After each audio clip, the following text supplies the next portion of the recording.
पुराण में हमें मनुष्य के जीवन और मरण से संबंधित ऐसे कई रहस्यों के बारे में पढ़ने को मिलता है जिन्हें जानकर कोई भी व्यक्ति अपने जीवन की गति को सुधार सकता है। गरुड़ पुराण वैष्णव संप्रदाय से संबंधित है और इस पुराण के अधिष्ठाता देव सृष्टि के पालनकर्ता भगवान विष्णु हैं। कैसे यमदूत उस जीवात्मा को यमलोक ले जाते हैं।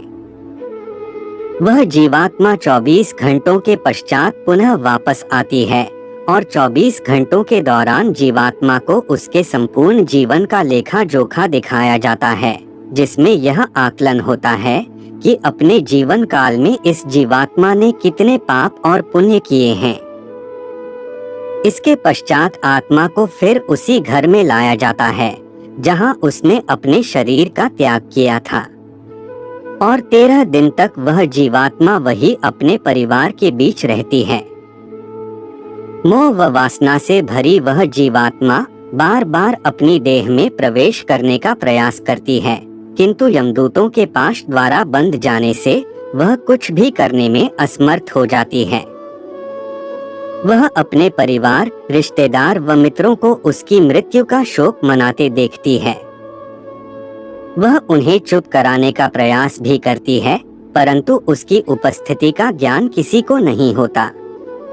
फिर वह अपने सामने स्वयं के मृत शरीर को देखती है और भूख प्यास से जोर जोर से विलाप करते हुए रोने लगती है।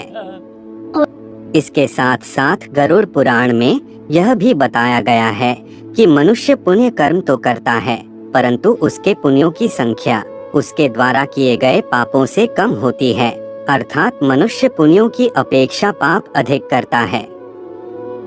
इसके समाधान स्वरूप मृत्यु के पश्चात पिंड दान करना आवश्यक बताया गया है। 10 दिनों तक जीवात्मा के उद्देश्य से पुत्रगण पिंडदान देते हैं।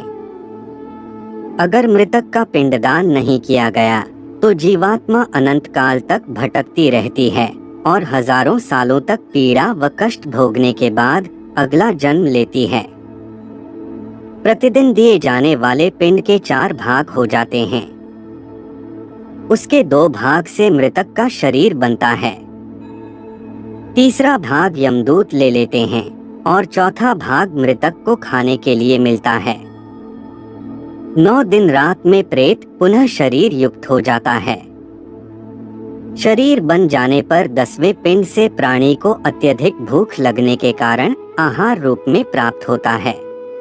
गरुड़ पुराण के अनुसार 10 दिन तक दिए जाने वाले पिंडदान में विधि, मंत्र, स्वधा, आवाहन और आशीर्वाद का प्रयोग नहीं होता, केवल नाम तथा गोत्र से पिंडदान दिया जाता है। मृतक का दाह संस्कार हो जाने के पश्चात पुनः शरीर उत्पन्न होता है। मृत व्यक्ति के जल जाने पर पिंडदान द्वारा उसे 1 हाथ लंबा शरीर प्राप्त होता है, जिसके द्वारा वह प्राणी यमलोक के मार्ग में अपने शुभ अशुभ कर्मों को भोगता है। पहले दिन जो पिंडदान दिया जाता है उससे मूर्धा, दूसरे दिन के पिंडदान से ग्रीवा और दोनों स्कंध बनते हैं, तीसरे दिन के पिंडदान से हृदय व चौथे दिन के पिंडदान से पृष्ठभाग उत्पन्न होता है। 5वें दिन के पिंडदान से नाभि, 6ठे दिन के पिंडदान से कट प्रदेश, 7वें दिन के पिंडदान से गुह्य भाग, 8वें दिन के पिंडदान से गुरु, 9वें दिन के पिंडदान से तालु व पैर और 10वें दिन के पिंडदान से क्षुधा की उत्पत्ति होती है। जीवात्मा शरीर प्राप्त करने के पश्चात भूख से पीड़ित होकर घर के द्वार पर रहता है।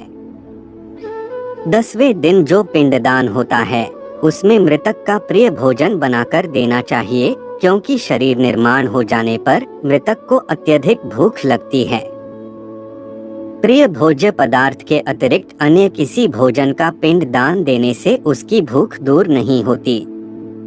11वें और 12वें दिन प्रेत भोजन करता है। मरे हुए स्त्री पुरुष दोनों के लिए प्रेत शब्द का उच्चारण करना चाहिए।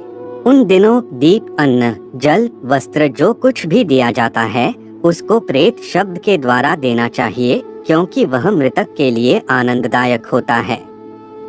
13वें दिन पिंडज शरीर धारण करके भूख प्यास से पीड़ित वह प्रेत यमदूतों के द्वारा महापथ पर लाया जाता है। और यहाँ से इसकी यमलोक की यात्रा आरंभ होती है। मनुष्य अपने कर्मों के कारण ही मृत्यु के पश्चात होने वाली यातनाओं को भोगता है। जो व्यक्ति जितना पापी होगा उसका अंतिम मार्ग उतना ही कठिन होता है, और वह जितना पुण्यकारी, निष्कपटी और भगवत प्रेमी होगा उसकी स्वर्ग की यात्रा उतनी ही सरल व सुखदायक होगी। इसलिए हमें यह ध्यान रखना चाहिए कि कर्मों का फल जीते जी ही नहीं अपितु मृत्यु के पश्चात भी भोगना होगा।